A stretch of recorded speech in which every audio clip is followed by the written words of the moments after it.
Your voice. Probably haven't thought much about it, but we're going to talk about it today.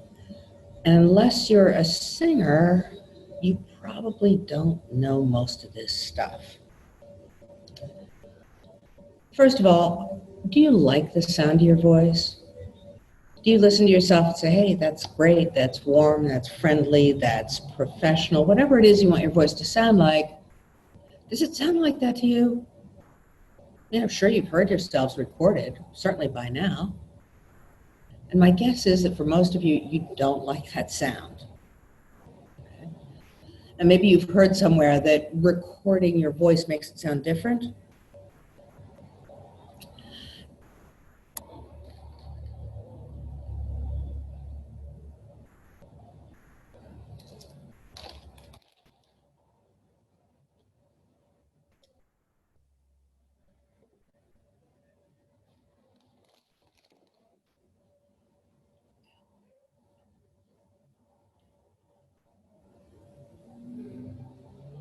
Your voice.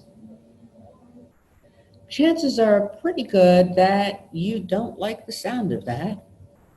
You've listened to your voice, haven't you? Maybe you want it to sound warmer, maybe you want it to sound more interesting, maybe you want it to sound more professional. I don't know. But you've heard your voice recorded by now. And like I say, most people don't like that sound. Now, maybe you've been told somewhere along the line that recording changes the quality of the sound of your voice. But if you listen to your friends, they sound just fine recorded. So what are you telling me? The recording only changes your voice? I don't think so. You can change the sound of your voice. It takes a lot of work, and we're not going to get very far in this class, but you can take a class on using your voice in the theater department. I think it's a 2-unit class. It's a lot of fun, and it's a way to really improve the way you sound. Why would you want to?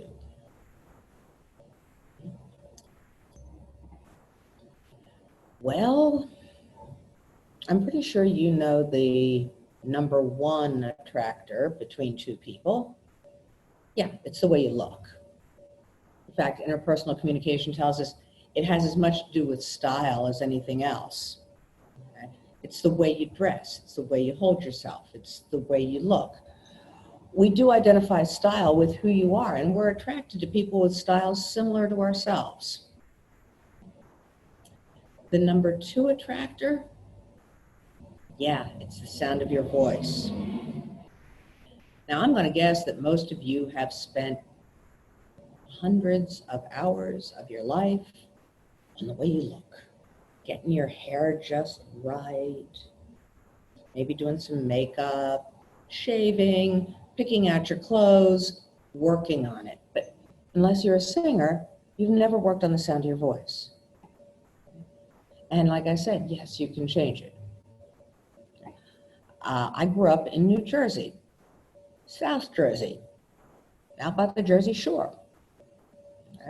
Long before it was a thing. Well, it kind of was a thing, but a different kind of thing. I was hanging out at the Jersey Shore. And I get on the phone with my sister, who's still back east in Delaware, and she's still got the Jersey accent, and I slip into it so fast. I'm talking to my sister, and I hear myself say, how are you doing, kid? All right, man. It's like, what's going on? What's up with the kids? I mean, how's life treating you? Da, da, da, da. I used to talk like this. I talk like this all the time. I mean, I was from Jersey, man. We talk like that. And by the way, we do put an R in Jersey. It's not Joyzy. It's Jersey. At least in South Jersey it is. South Jersey is different than North Jersey, all right? But then I moved to North Carolina. And sounding like a Yankee in North Carolina is not a good thing. And I took a voice and diction class. And now I don't talk quite like that anymore. Although if you listen, you can still hear it. I have a bit of the nasal thing still happening, to tell you the truth. So yeah, you can change the sound of your voice.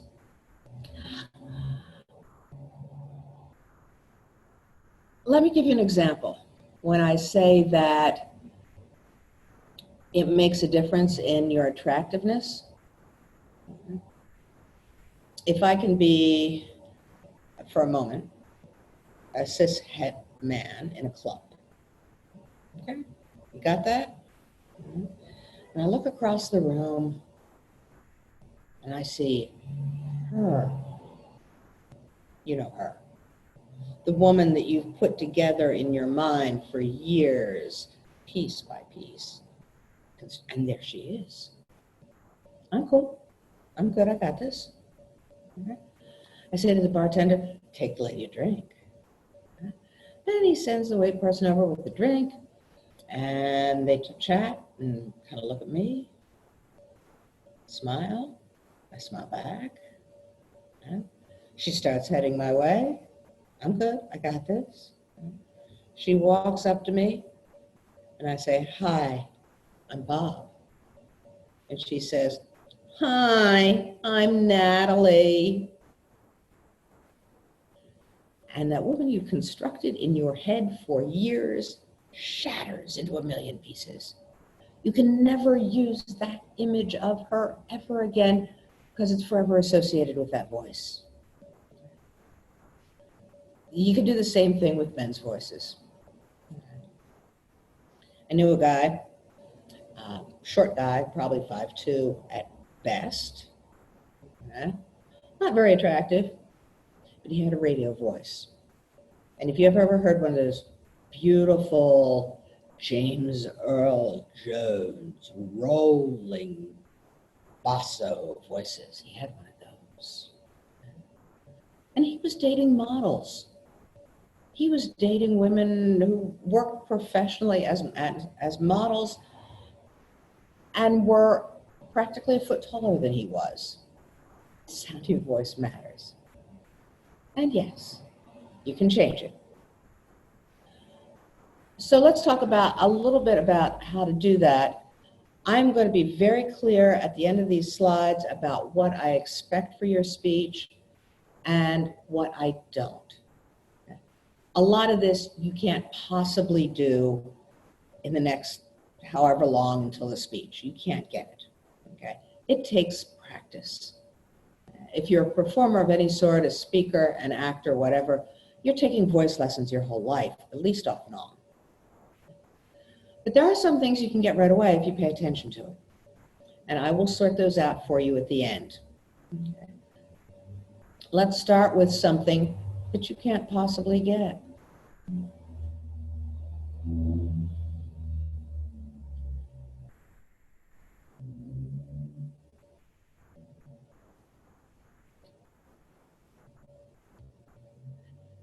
And that would be breathing. Stand up for a minute. In fact, I'll stand up with you. Hang on.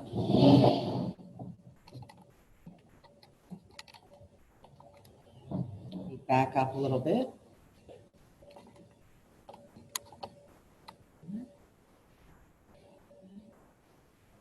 Put your hand, take one hand, put it on some part of your body that moves when you breathe.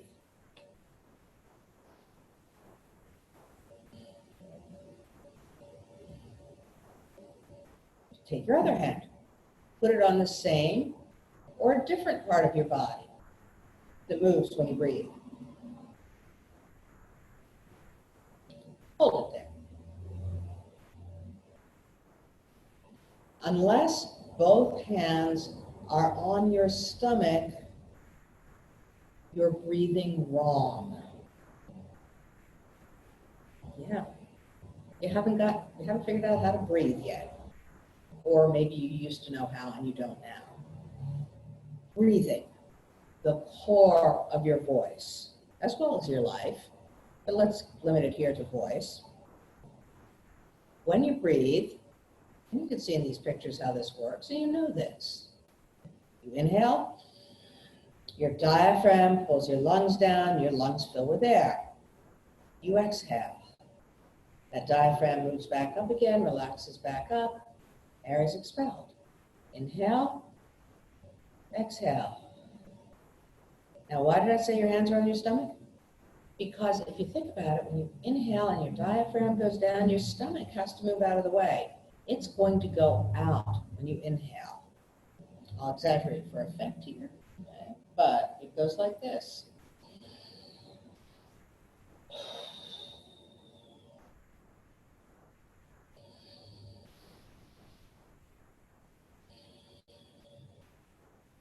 Try it.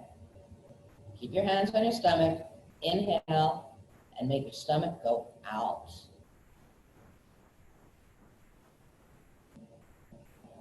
In. Out. In. Haven't got it? Driving a little bit crazy? Try being Santa Claus for a minute. Ho, ho, ho, ho, ho. Ho, ho, ho.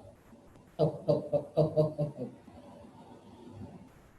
That's how we were designed to breathe.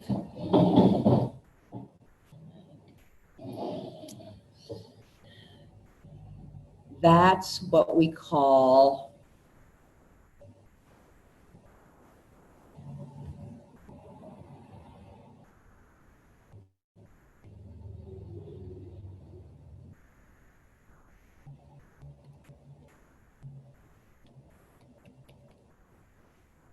diaphragmatic breathing from your diaphragm. That's the way human beings were designed to breathe. We don't often do it like that. What we do most of the time is called clavicular breathing, meaning from your clavicles, these little bones up here, they move a little bit, and your chest goes up and down. When you're breathing with your diaphragm, your chest doesn't go anywhere. It holds perfectly still.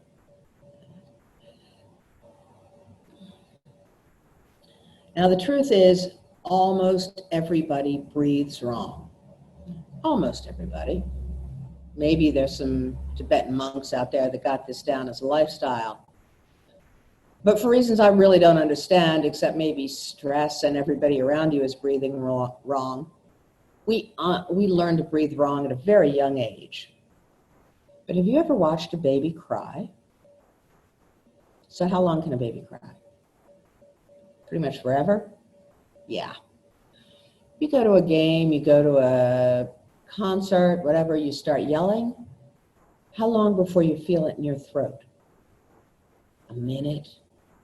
Maybe less, maybe a couple minutes, but you feel that scratchy sound. But a baby can do it forever. They're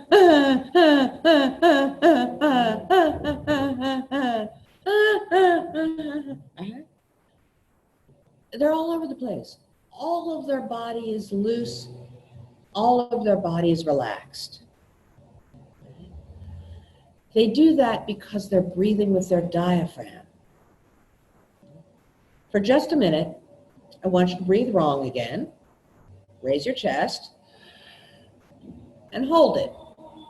Can you feel the tension right there? Maybe here in your throat. You feel that that's what makes your throat sore. And that also makes a kind of ugly sound.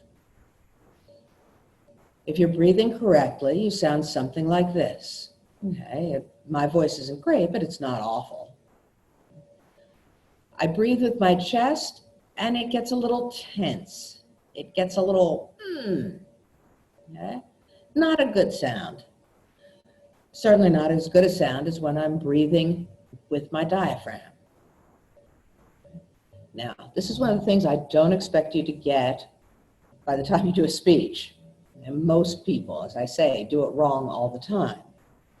It is kind of useful to know, however, for instance, when I tell you in your introduction to get up there, arrange your notes, breathe. Think of the first thing you're going to say, look up and begin. Take a diaphragmatic breath. It actually gets more oxygen into your body. Okay? And oxygen dilutes adrenaline. So if you're having stage fright, that extra breath is going to displace some of that adrenaline in your blood. It's going to make your brain a little less foggy. It's going to prepare you for the speech. And by the way, if you lose your place in a speech, don't freak out. It happens to everybody. Just stop. Breathe. Get that oxygen in your body. Breathe again.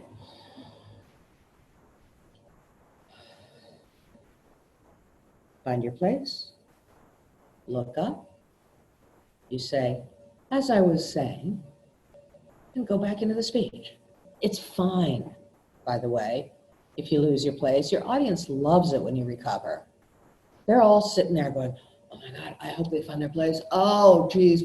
Oh, they did it. They did it. Yes. Your audience is always pulling for you in almost every situation. They want to see you succeed. So don't worry about letting them know you found you lost your place. Let them celebrate when you find it again. But back to all of this vocal stuff. What I'm talking about here and for the rest of this discussion is what's called the natural voice. In recent decades, the sound we try to develop in other people when we teach this subject is the most comfortable, relaxed sound that your voice can make. Your physiology, your lungs, your shoulders, all of the muscles and the structure, the mouth, all of that that's involved. We're going for the least stressful, most relaxed sound. That wasn't always the case.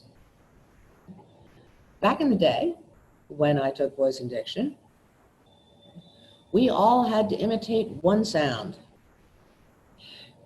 It was called Standard American English, or Standard Received Pronunciation, excuse me. Received pronunciation. It was silly. For my final on voice and diction, I had to stand in front of the class and say, two households both alike in dignity, and fav or rona where we lay our sin, from ancient grudge a break to new mutiny. We got points off if I said mutiny instead of mutiny. Received pronunciation.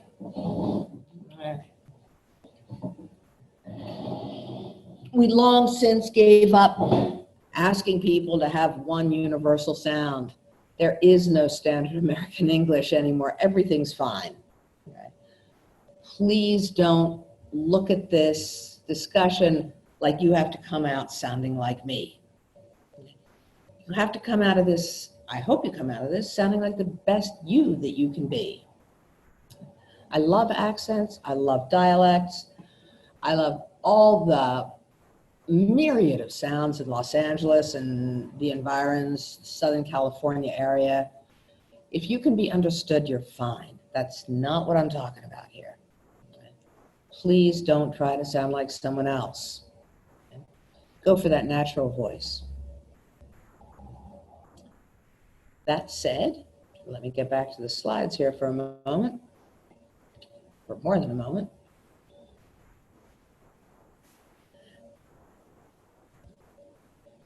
Let's talk about your articulators. Articulators are the things that make each sound different from other sounds. And this is a kind of complicated drawing, but let me break it down for you.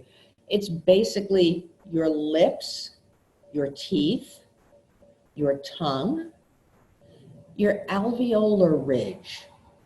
If you put your tongue right behind your top front teeth, that bony part there, that's your alveolar ridge.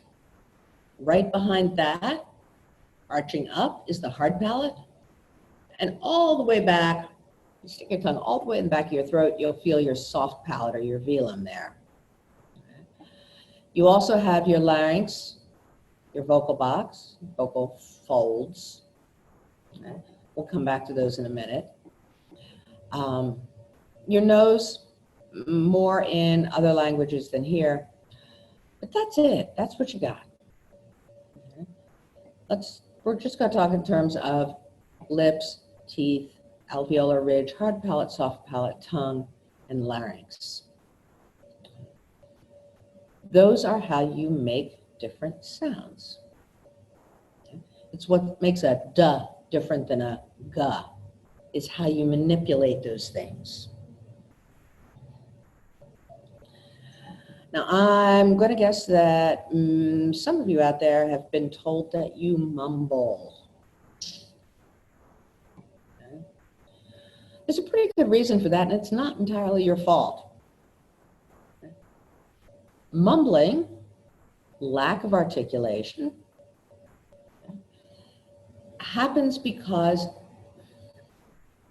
you don't use these muscles, your mouth muscles. They're weak. Okay, you can strengthen them. If you're concerned about mumbling, that's really pretty easy to deal with. All you need to do, if you mumble, is stretch out your mouth. It looks like this.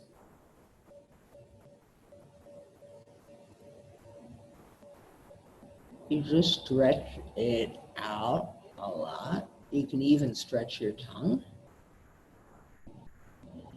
I'm sure you want a good, strong tongue muscle. What you don't want to do is move your jaw from side to side like that. That gives you some kind of problem in the back of your mouth there. But you can roll it around.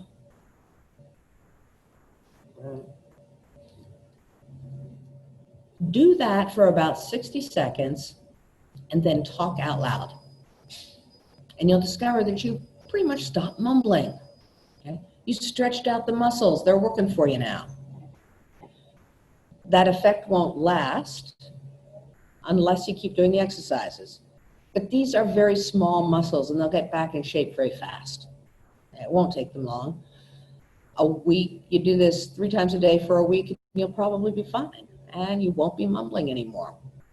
Maybe you slip back into mumbling. You do the exercise again. You stop mumbling. So it's your fault, but not really. Just fix it if you're a mumbler. Now, there's also a thing called eliding your sounds. This is where you run one word or one sound into another. And English has basically 2 influences. One is the Germanic languages, German, Polish, etc. The other are the Romance languages, French, Spanish, Portuguese, Italian. If you come from a background of, going all the way back, primarily Germanic sounding or Germanic influenced English, like I do, okay, folks out there will say you over-articulate. You hit your consonants too hard. It starts to sound like you're talking like this. Nobody actually talks like this, but to some people's ears, I over-articulate. If you come to English from the Romance language side of things, chances are you don't hit your consonants as hard. And you elide some of your words, E-L-I-D-E, you run them together. There's a town south of here called Santa Ana. And that's how I pronounce it, Santa Ana. But plenty of people from there call it Santa Ana. To my ears, Santa Ana starts sounding like Santana, the band. I'm not worried about you eliding your words. I'm only worried about you mumbling to the extent that we can't understand what you're saying. So if you're a mumbler, fix it.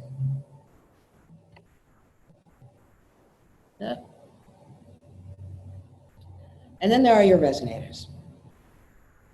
If the articulators are like the struts and strings of a guitar, make the different sounds, your resonators are the body of the guitar. You know, if you just have the strings, they're going to make little plinky sounds. Plink, plink, plink, plink.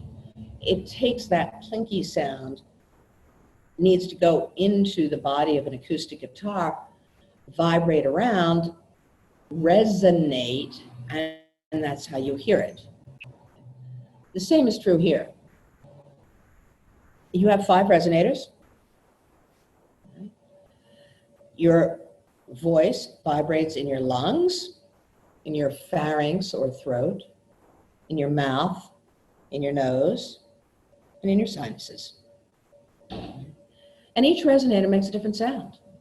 Affects the way the words sound. So for instance, and I don't know if this will come across on a microphone, and I'm way out of practice on this, but let's see what I can do.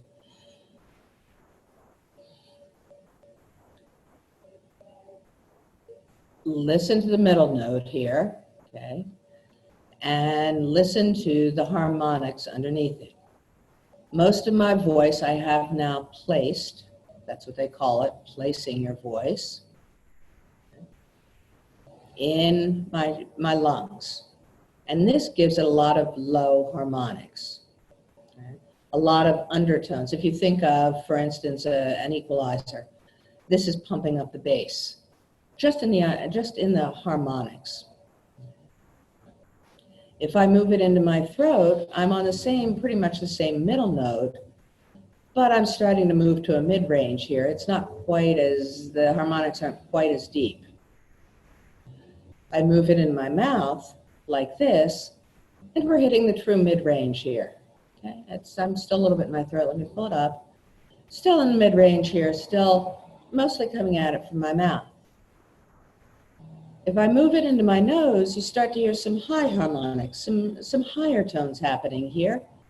Again, the mid note the speaking note is really about the same, but there's some high harmonics happening. And if I go all the way up into my sinuses, which I can't do very well, you get a lot of high harmonics happening up there. A lot of bouncing around in your head sound. But again, the middle note is pretty much the same. Now, I don't expect you to be able to do that anytime soon either. And I don't even know if you could hear that because of the bad microphone I have here. But if you could, that's how you use your resonators. Okay? That takes some training, that takes some practice. I have a picture of an opera singer here because you know how opera singers get that big full sound that fills a room? They are trained to use all those resonators at the same time.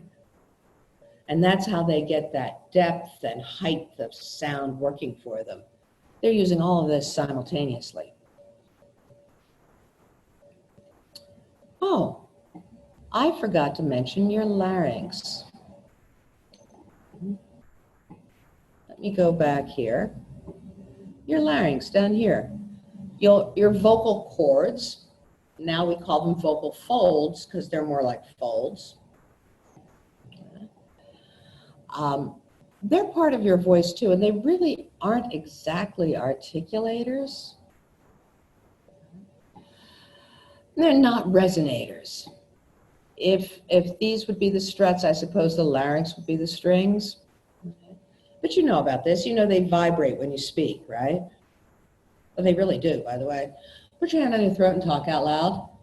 Go ahead, talk out loud. You talking out loud? You feel it? Didn't know that, did you?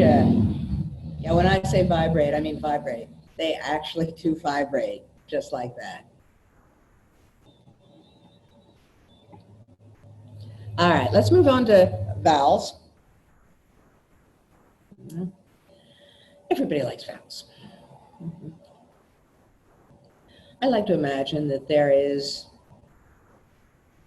a second grader out there, a kind of smart aleck second grader,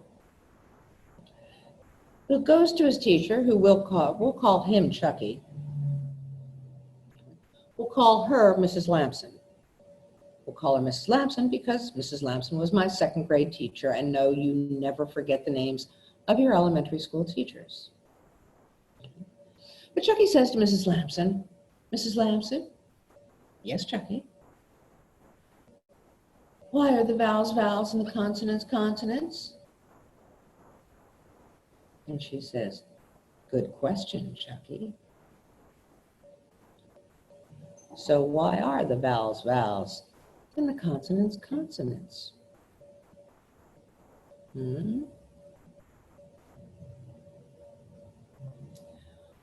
Well, let's see.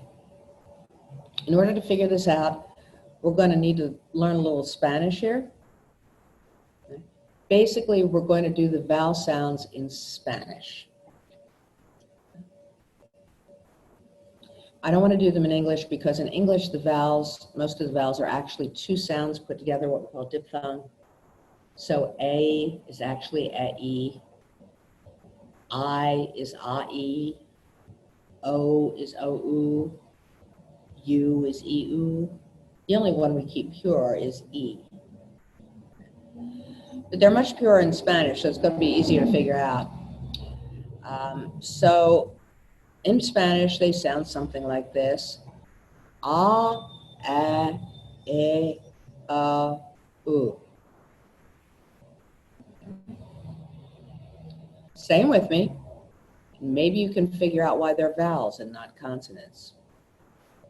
A, E, U. Got it? One more time. A, E, U. Okay. If you notice, you can make those sounds without using any articulators. No lips, teeth, tongue, alveolar ridge, hard palate, soft palate. None of that's involved. They are just sounds you make with your mouth open. The reason we have vowels has nothing to do with writing, it has to do with speaking.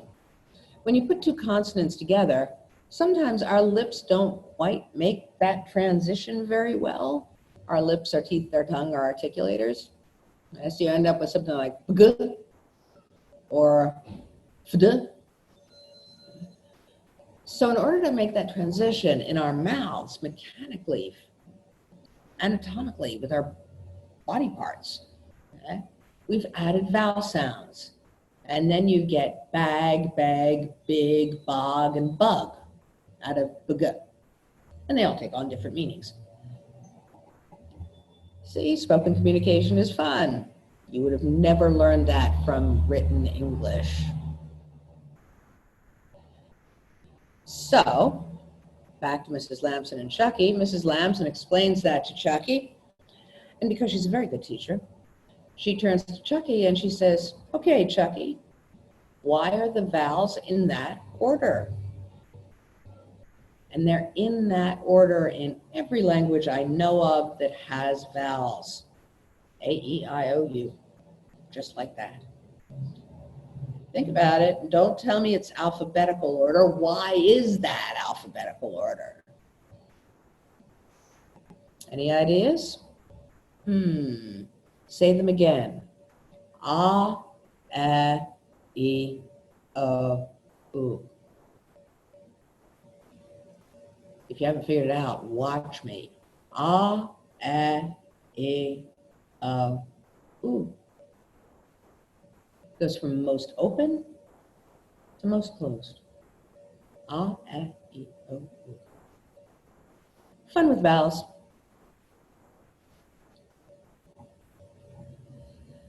And let's have some fun with consonants while we're here.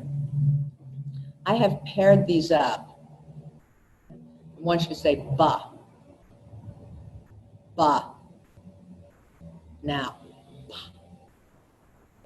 Ba. Let me pick another one. Ja. Ja. And now, cha. Cha. Randomly, va. the, th, ja, sh, da, t. Can you figure out why I have them paired this way? Why I'm calling one voiced and one unvoiced? Let's try it with the D again. Da, ta. For each of these pairs, you use your articulators exactly the same way. A ba is pronounced exactly like a p. A ja is pronounced exactly like a cha. Ga, ka. Try it. So what is the difference? Put your hand back on your larynx again. Say ba, pa. Let's try another one. Ja, cha. Va, fa. The, ja, sh, ga, k, da, t. Got it? One of them uses your larynx. They're called voiced. The other doesn't. It's called unvoiced. Many of you are or soon will be parents. I know, for some of you that's a scary idea, but it's going to happen. And you're going to have kids. And you may go through what my sister went through with her first child. And she called me up. She said, Zoe's got a problem. I said, what? And she said, she can't make a f sound. She can't make an F. So she substitutes a, I don't know, TH in there. So instead of saying forest, she says forest. And I said, okay, kid. Can she make a va sound? The other one in the pair. She said, Zoe, come here, say va. Zoe couldn't do that either. Excuse me.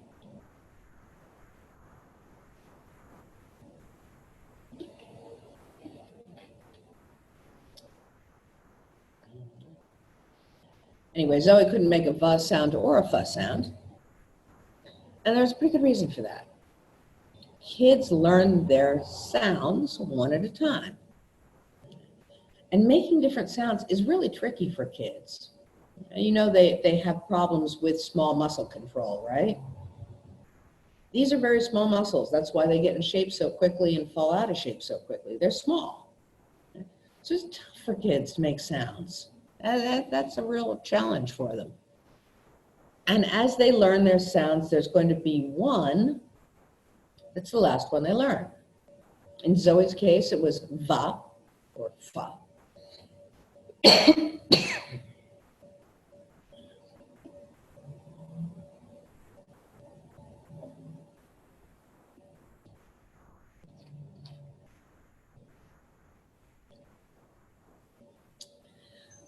And I said to my sister, hey, Meg, I'll tell you what you do.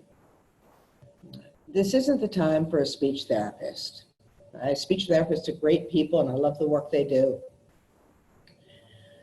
But in Zoe's case, what they're going to do is they're going to sit down with her, and they're going to go, the, and she's going to go, the. And they're going to go, va, and she's going to go, the. And they're going to go, va, and she's going to go, va. They're going to go, va, and she's going to go, va. And they're going to go, va, and she's going to go, va, and they're going to say, good. You can do that at home. Okay?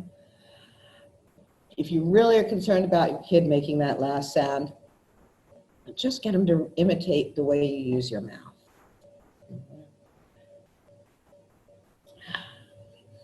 By the way, there are two L sounds in English. One is a Germanic L. One is derived from Romance languages. The Germanic L is called a dark L. The Romance language L is called a light L. You know, in Spanish, there are L and double L sound. We have the same letter in two different sounds. And they both show up in my name. Say Leslie. Leslie. You'll notice the first L, the light L, is the one we normally think of with la la la la la la. The dark L is almost a swallowed sound. It's a la. A la. It's a pretty ugly sound, actually. La la la. Made entirely differently. So, just so you know, 2 L sounds in English.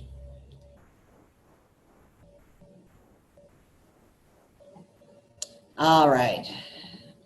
So here we go. We've talked about breathing. We've talked about articulation. We've talked about pauses. Oh, we haven't talked about pauses. We've talked about breathing, articulation, and resonance. And I've said, of those, I'm really only looking to see if you mumble. Let's take a look at the rest of this stuff. Not breathing, but let's look at pronunciation. This is all about paralanguage and vocal qualities, except for pronunciation, which is kind of its own thing. But in a speech, you have to pronounce your words correctly.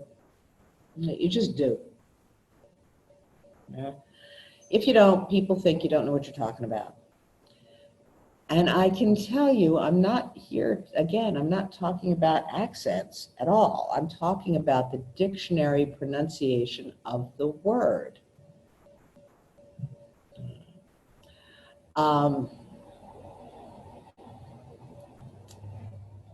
It's been my experience, or at least my observation, that non-native English speakers, people learning English as a second language, actually pronounce their words better than native English speakers. Took me a while to figure that one out, but I think I finally got it. Non-native English speakers look up how to pronounce words. They're walking around with their phone trying to figure this out. And most of us who are native English speakers haven't looked up how to pronounce a word in a really long time. So I'm going to tell everybody, if you don't know how to pronounce a word, if you're stumbling over it, if you've never heard it said out loud, go to dictionary.com and hit the little loudspeaker button, and it'll pronounce it for you. Okay? Now, it's a little over-articulated. You can soften it a little bit from dictionary.com, but basically, that works. You don't have to learn all those little diacritical marks that they have in dictionaries that how to pronounce words. Just hit the loudspeaker button if you've never heard the words said out loud. If you have proper names, okay, that's going to be a bit of a problem, but find out. If you're introducing somebody, ask them how they pronounce their name. Let's see if I can get that whiteboard back again for you.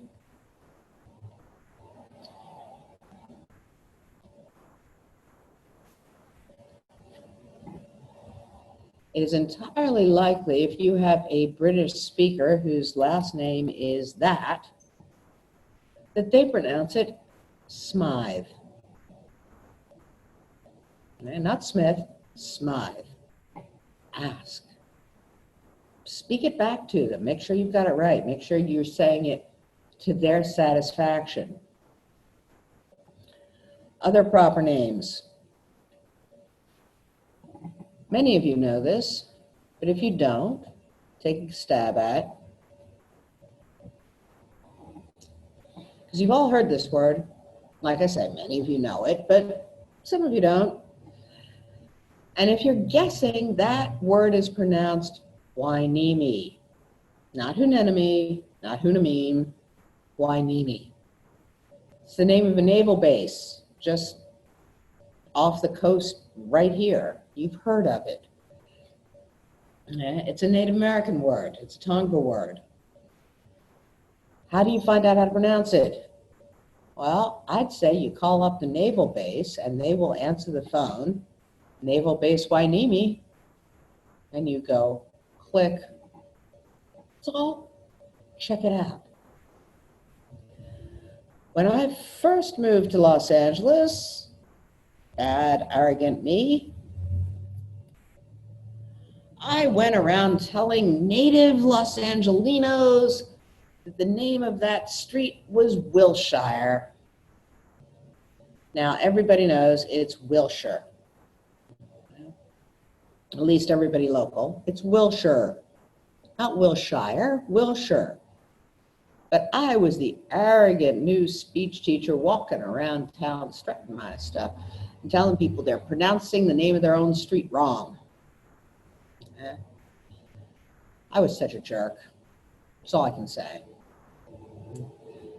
Find out how to pronounce words. Make the effort.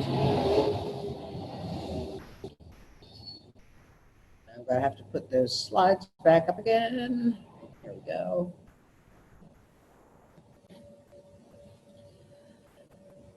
Well, here we are, paralanguage, vocal qualities. This is where I go through what I do expect in your next speech and what you can't possibly manage in your next speech. We've already talked about breathing. We've talked about articulation, and I'll be looking to see if you're mumbling, but beyond that, I'm not looking for too much there. Resonance we've talked about, and I'm not looking for that.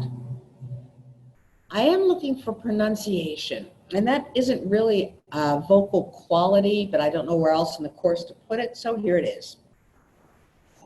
Pronunciation. You've got to pronounce your words correctly. Otherwise, people think you don't know what you're talking about. That's just the way it is. And I'm not here talking about accents and dialects and all of that. I'm talking about the dictionary pronunciation of a word. I find, by the way, that people who are learning English, non-native speakers, tend to pronounce words more correctly more often than native English speakers. It took me a while to figure that one out.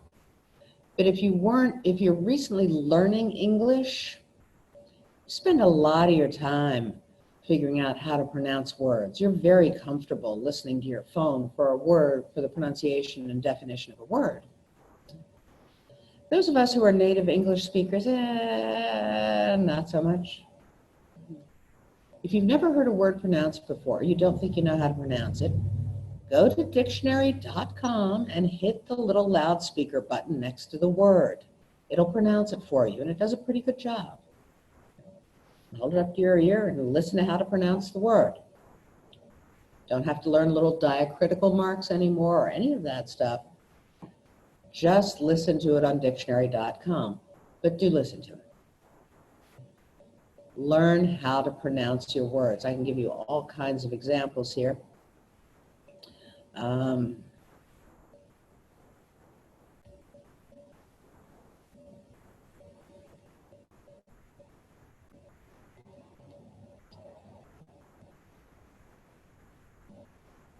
Words that are names that are often mispronounced.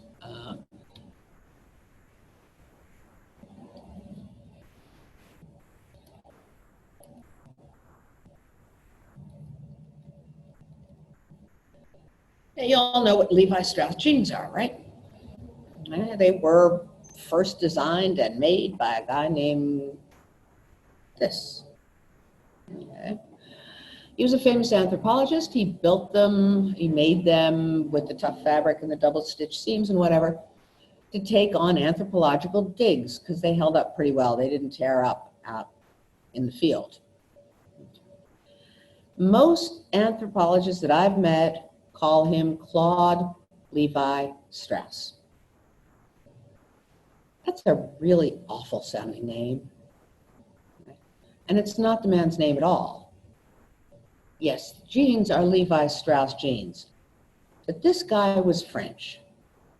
And in France, his name is Claude Lévi-Strauss. Claude Lévi-Strauss.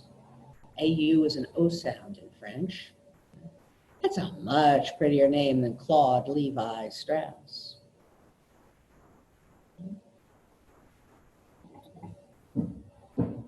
Give you another one. When I first came to this town, I ran around for months telling people that that street name was Wilshire. And they kept telling me, no, it's Wilshire. And I said, it's Wilshire, because I was all full of myself, an arrogant speech teacher kind of person, man. I knew how this was going to be pronounced. It was Wilshire. And the whole city of LA was wrong. No, LA gets to pronounce Wilshire if it wants to. Find out. Some of you probably know how to pronounce this, but maybe others don't. You've all heard of it. That is the naval base, Hueneme. Not Hueneme, not Huneem, not, I don't know how to say it. It's naval base Hueneme, right off the coast. So how do you find out how to pronounce proper names? Well, in the case of Hueneme, you call up the naval base, they pick up the phone, they say, Naval Base Hueneme, you go click, ask, find out how to pronounce words.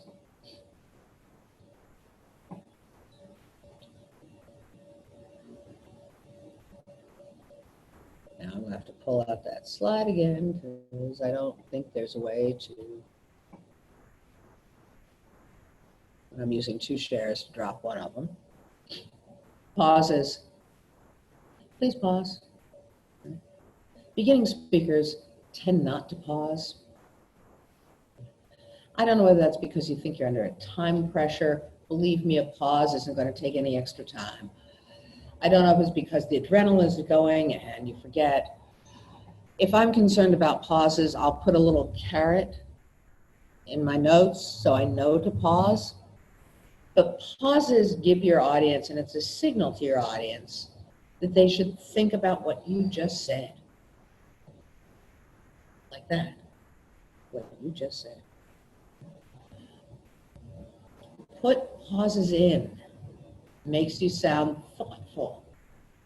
Makes you sound knowledgeable. It gives your audience a chance to really mull it over. Don't be afraid of pauses. And I'll be looking for that. I'll be looking for pronunciation.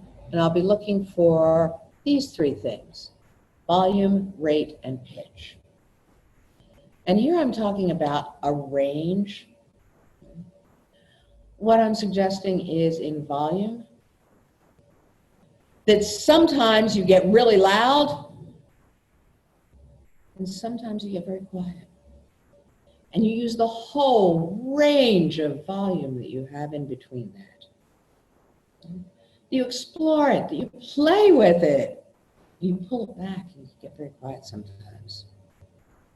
With a live audience, too loud is actually worse than too quiet. Our voices naturally adjust to the size of the room. Most people are heard in whatever space they're in. But too loud is jolting.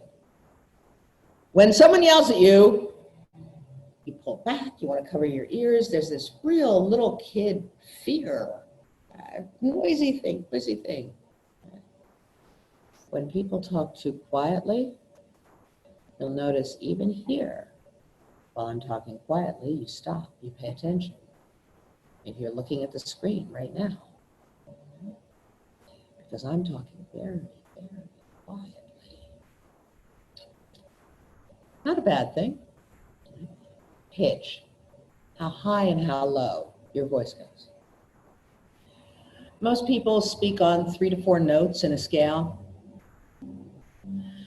They have a comfortable range, most folks, of, I don't know, anywhere from 16 notes to 2 octaves. In other words, you can comfortably speak way down here if you want to, and you can really talk up here too. And you can use all the range in between, all right? You can talk up and down and all over the map. Go for it. Put some of that variety in there too. Okay? And finally, rate. How fast and slow you talk. I'm going to guess that some of you have been told you talk too fast. So pay attention. First of all, going too slowly is worse than going too fast. If you go slowly, do it for emphasis. Don't talk too slowly. You all have professors who do this, and they put you to sleep. On the other hand, you can't possibly talk too fast. The human mind can understand something on the order of 800 words per minute, and the fastest speaker in the world can only pronounce about 200 words per minute. I'm not even close to that. I'm maybe at 150 right now. Those fast speakers who talk at the bottom of an ad and they blur, and when they're doing that, when they're talking about whatever it is that's down there at the bottom of the ad like that, what they're doing is they're not putting a lot of variety in their volume, and they're not putting a lot of variety in their pitch, so that you don't understand what they're saying. But it's not because they're talking too fast. They can't talk too fast. You can understand perfectly well. In fact, the reason people daydream, if you ever wondered why people daydream, is because the human voice can only make about 200 words per minute, and the human mind can take in about 800 words per minute. So that other 600 words per minute of your brain, that's drifting out the window somewhere, and that's why you daydream. That's why you get lost in things. You have to pull yourself back to listen to the person who's speaking. But the fact of the matter is that no matter how fast I talk here, you just understood everything I said, right? That was fun. Finally, filler words. Everybody freaks out over filler words. Oh no, I'm going to fail speech class because I use ums or uhs or likes or wells or whatever. No, you're going to get over them. Okay. This is another point where your rehearsal audience comes in. Okay. And this is how you do it. First of all, these filler words make perfect sense in interpersonal communication when you're talking to somebody else. If I'm just talking to you and I say, or we're talking and I say, well, that's a signal that we call a turn-taking cue. And it means, don't interrupt, I'm not finished yet. It makes perfect sense. And we pick that up, we don't interrupt, hopefully. It makes no sense in public speaking because nobody's going to interrupt you. What's happened is that your mouth has gone faster than your brain for just a second. So you say, so your brain can catch up. That's all it is. In public speaking, what you want to do instead is pause. Like I said, that'll make you sound thoughtful. That'll make you sound deep. Instead of ums or likes or wells, pause. How do you do that? The first trick is you have to hear them, and most people don't hear themselves making those noises. Like I said, this is where your rehearsal audience comes in. Ask them, am I saying or like? Am I making those sounds? And if they say yes, and if you are a brave, strong person, I'm sure you all are, right? You can get them to help you. What you do is go through your speech, and every time you say or like or well, you have them raise their hands until you start to hear them yourself. And you can check them, you can stop them once you start to hear them, and you'll start putting those pauses in. It's frustrating. Right? It'll drive you a little nuts. That's why I said, are you brave and strong? And we go through the exercise, and you can learn to hear them and stop them.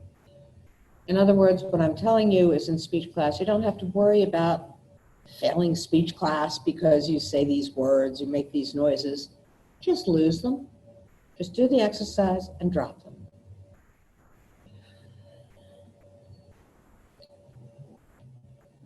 So that's it for vocal delivery. I will be looking at variety in your volume, pitch, and rate. I'll be making sure you're not mumbling. I'll be looking for pauses. I'll be looking at pronunciation. And I'll let you know if you're making those filler words. I hope you had fun with this lecture here today, had a good time, and I'll see you soon. Thank you.